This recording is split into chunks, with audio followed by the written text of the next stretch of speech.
आहे आता. कोड सारखा आजार जिथे लोक म्हणतात की शक्यच नाही, आज म्हणजे त्या 11-12 वर्षाचा मुलगा आहे, डोळ्याच्या खाली कोड होतं, होटावर कोड, पायाला, पाठीला आणि छातीला तर खूप जास्त प्रमाणात. आज जर तुम्ही खरंच त्या मुलाला बघितलं ना तर तुम्हाला कुठे शोधून पण एखादा डाग सापडायचा नाही.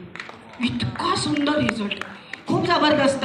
टाळ्या अशा वाजवू नका, हा खरंच आपल्यासाठी खूप अमेझिंग रिझल्ट आहे.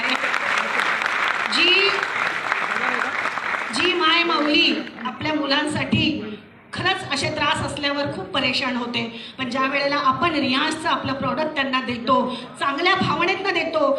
बघा, कधी पण कुठलंही प्रॉडक्ट एखाद्या पेशंटकडे जेव्हा आपण घेऊन जातो त्यातनं आपल्याला काय मिळणार आहे ही भावना अजिबात ठेवू नका.